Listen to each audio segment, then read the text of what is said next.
On a créé une association qui s'appelle Les Échos de la Terre quand on avait 12 ans avec 2-3 copines. C'était une junior association parce que quand on a 12 ans on ne peut pas créer une association. Et c'était une asso où on récupérait des vêtements qui étaient usés ou troués et on cousait, on les transformait en sacs et en porte-monnaie. On faisait aussi des affiches, on vendait tout ça. Et puis après, l'argent qu'on récoltait, on le donnait à des assos parce qu'on était trop jeunes pour faire des choses pour cette planète. Alors que vraiment c'est ça qui nous tenait à cœur. Et donc on a fait ça pendant plusieurs années. En seconde, moi je me suis retrouvée dans un lycée cinéma. On apprenait à monter tout ça. Et en fait ça faisait plusieurs années qu'on se demandait en fait pourquoi quand on décrit l'asso, les échos de la Terre, et qu'on en parle aux gens, pourquoi est-ce qu'on évite de dire le mot écologie ou environnement ou développement durable.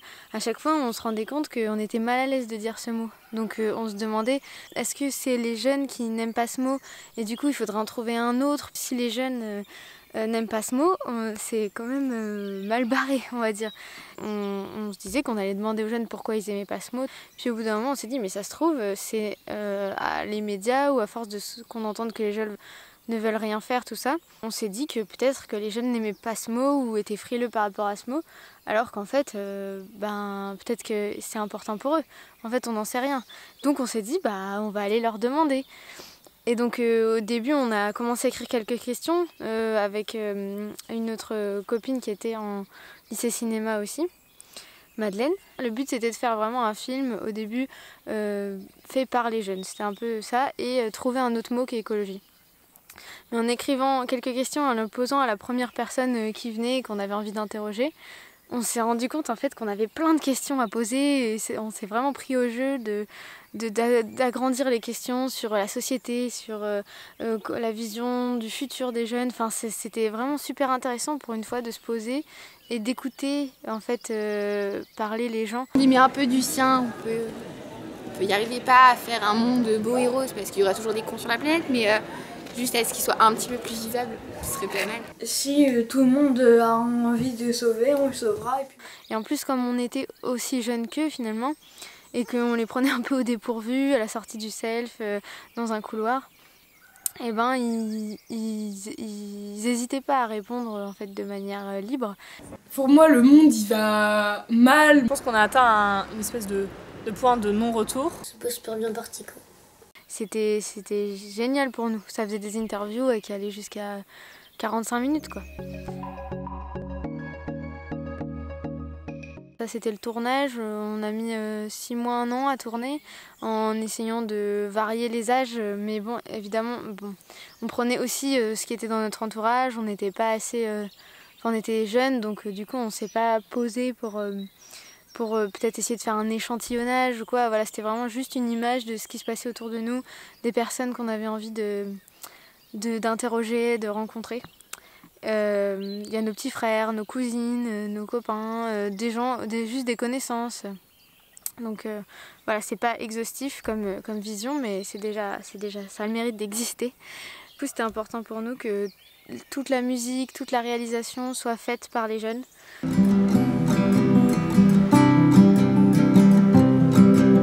Et après il y a eu le montage et globalement j'ai passé beaucoup de nuits blanches à faire ce montage parce que le lycée laisse pas beaucoup de temps pour faire autre chose à côté et je faisais déjà beaucoup de choses à côté, donc Madeleine était vraiment un regard extérieur très important pour moi.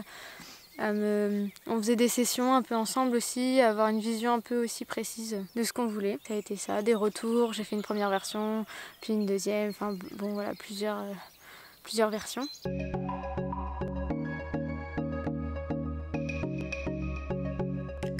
La conclusion du film, c'est quand même, on parle beaucoup et on n'agit pas, que ce soit les jeunes ou les adultes. Enfin, les jeunes se remettent beaucoup en question là dans le film.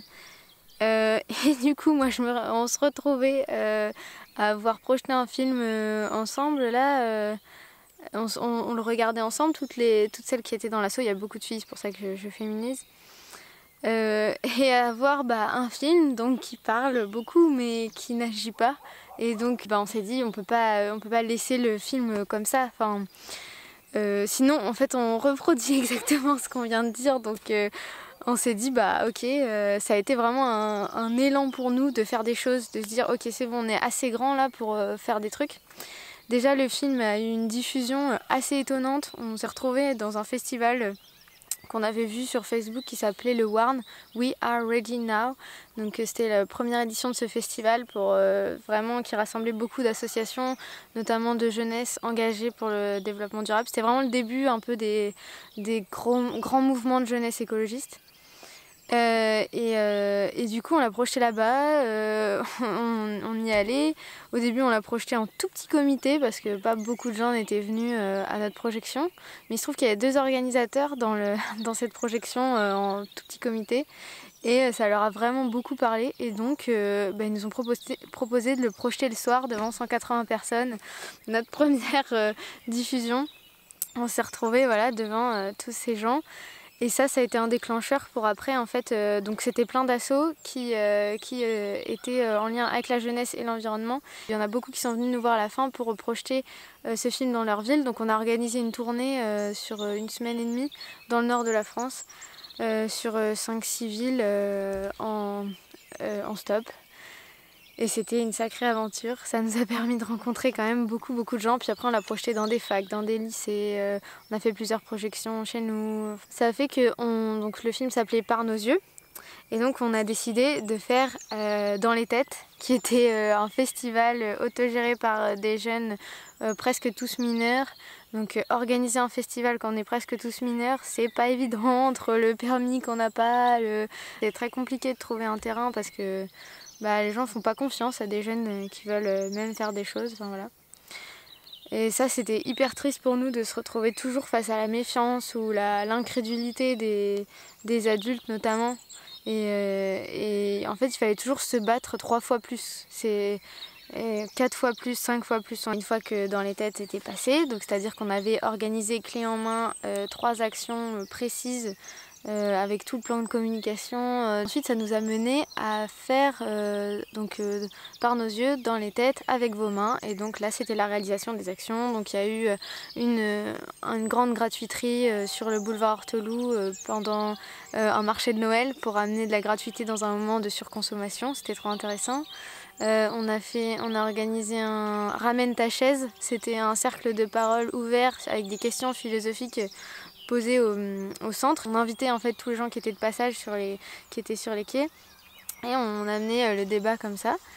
Et on a fait une déambulation artistique contre le racisme.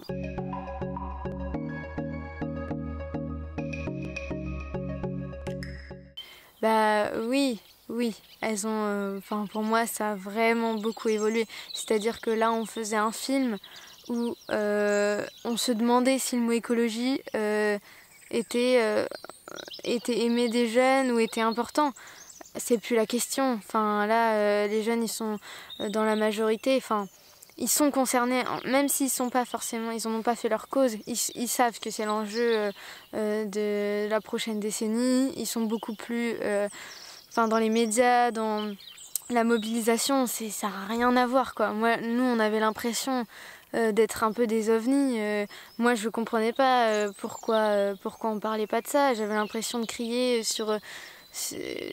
dans le vide, quoi, et que personne n'écoutait ce qu'on disait. Enfin, j'avais l'impression que c'était vraiment, vraiment pas d'actualité. Enfin, c'était vraiment le tout début des choses, quoi. Et là maintenant il y a plein d'assos qui prennent vraiment depuis je trouve 3-4 ans un essor énorme, quoi. Enfin, c'est plus des assos marginales, c'est un fait qui est à l'actualité, qui a eu une mise à l'agenda par les politiques là qui est énorme. On le voit sous vraiment beaucoup d'aspects. Donc oui, ça a évolué. Et ça c'est chouette. Après, je pense pas que ça a évolué à cause de nous, enfin grâce à nous. Mais justement, c'était au moment où on faisait tout ça, il y a un moment où j'ai basculé. Je me suis dit, mais finalement, c'est pas forcément le résultat qui est important, c'est plus à quel point nous-mêmes, en faisant ce qu'on fait, on se transforme nous, comment nous-mêmes on se forme, comment nous-mêmes, donc les 50 personnes qui tournaient autour de l'asso, comment ces personnes-là, elles ont été transformés par cette expérience, plus que le résultat de nos actions ou les gens qu'on a sensibilisés pendant nos multiples stands. Je pense que ça finalement c'est assez dérisoire. En revanche, on regarde les gens qui ont fait partie des Échos de la Terre, par exemple, ou de la MDL, voilà, et qui ont été baignés dans du développement de projets, qui ont fait quelque chose de leurs mains, qui se sont confrontés à l'autre, qui ont été dans des collectifs du coup via ces assos. Eh ben, c'est pas les mêmes personnes, ils savent quand même, ça a joué dans ce qu'ils sont et dans leur compréhension d'eux-mêmes. Donc pour moi, c'est ça qui a été important finalement dans toute cette expérience-là.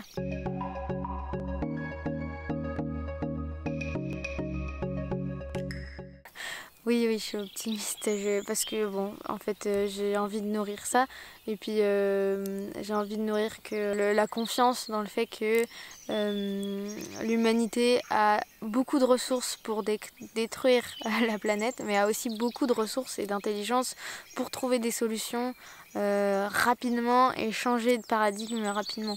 Je vois peut-être quelques pistes qui peuvent se dessiner, mais moi j'essaye de cultiver au quotidien et de mettre mon énergie dans le fait que ça va petit à petit changer sans vouloir convaincre les gens. Je pense que ça va aussi arriver de soi-même parce que aller vers plus de respect de la nature, c'est aussi aller vers plus de respect de l'humain, de soi-même, vers plus d'épanouissement personnel, de sortir du métro boulot dodo parce qu'en fait ça n'a pas de sens. Donc c'est aussi retourner vers du sens, et donc du sens dans ce qu'on mange, du sens dans ce qu'on produit, du sens dans ce qu'on fait, du sens dans ce qu'on achète. Et donc pour moi c'est plus large que juste aller vers de l'écologie. Si on va par là, pour moi c'est aussi aller vers plus de bonheur collectif.